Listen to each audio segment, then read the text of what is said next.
Hello and welcome. You're watching NewsX Deep Dive. My name is Vineet Malhotra. For weeks, Jantar Mantar was more than just a protest site.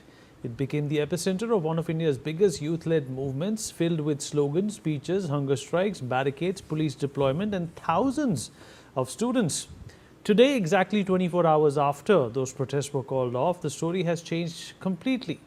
The banners are gone, the stage has disappeared, the tents have been dismantled, the walls are free of posters, the roads are being swept, garbage trucks have replaced television, OB vans and sanitation workers have taken over from protesters. This is not just a story about a protest ending, it's the story of how India's most iconic site of democratic dissent transforms overnight back into an ordinary public space. Yesterday, these roads echoed with chants. Today, they echo with the sound of brooms. The transformation is striking. Within just a day of the protest being withdrawn following the government's acceptance of key demands, municipal workers and volunteers moved in to restore Jantar Mantar. Authorities dismantled the protest infrastructure while sanitation teams began an extensive cleanup operation. Large garbage collection vehicles lined the roads, mechanical sweepers rolled in, sanitation workers cleaned every corner. Road providers were dashed, plastic waste was collected, temporary structures disappeared. By evening, one of India's most politically charged public spaces had started to resemble its everyday self once again. But perhaps the most remarkable images did not come from government agencies, they came from the protesters themselves.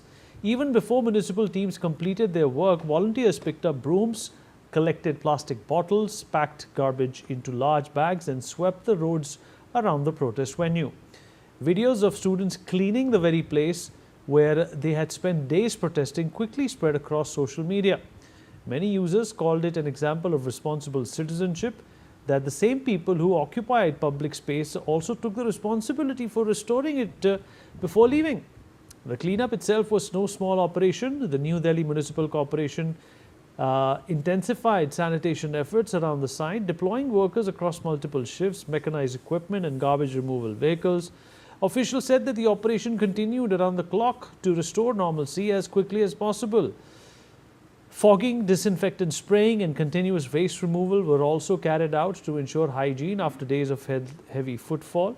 And according to officials, dozens of tons of waste accumulated during the protest had to be removed before the area could be fully restored. The visual contrast is impossible to miss. Just yesterday, this space was overflowing with people.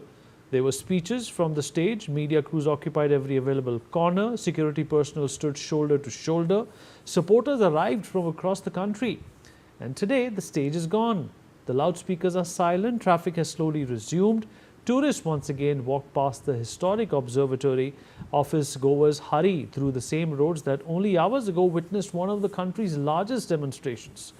Jantar Mantar has witnessed this cycle countless times. Governments have changed, movements have risen, demands have been made, victories have been celebrated, and after every agitation, the site eventually returns to normal. Each protest leaves behind memories, but physically the space is always restored.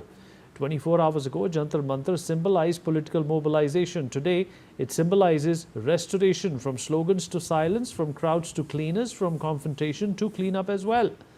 The story of Jantar Mantar is no longer about what happened during the protest. It is about what happened after it ended. A democratic movement concluded, a public space was reclaimed, and a city quietly returned to its everyday rhythm. With that, let's take a look at this ground report filed by my colleague Brian Thomas from the spot, documenting what happened. At Jantar Mantar, and you can see the visuals clearly. All the protesters, just yesterday till afternoon, there were jam-packed people here. There was a stage ahead. Now the crowd has completely dispersed, and very importantly, you can see the cleaning process going on. I'll request Ankush to walk with me and show you the visuals also, what it looks like from inside the protest site, the Jantar Mantar.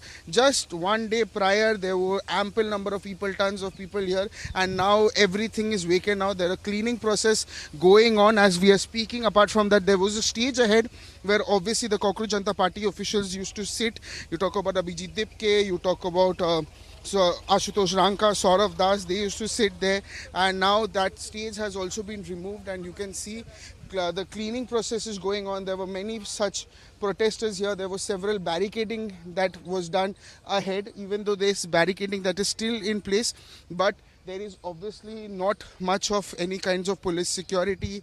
The beefed up security was there, that has also been lifted. The stage have been lifted. Apart from that, behind also, I'll request Ankush to keep showing you these visuals, and you can see cleaning process is also underway. Cleaning process is also going on, as what we are trying to show you from here. The NDMC vehicles, vans deployed here to clean this entire Jantar Mantar protest site. Since we are inside, we are trying to show you the visuals. Since obviously there was a joint press conference yesterday between the Cockroach Janata Party officials and the central leadership, where they officially announced the end of the protest. And now here, morning visuals, you can see in the morning visuals that none of the protesters are here at Jantar Mantar. All right, let's also get a word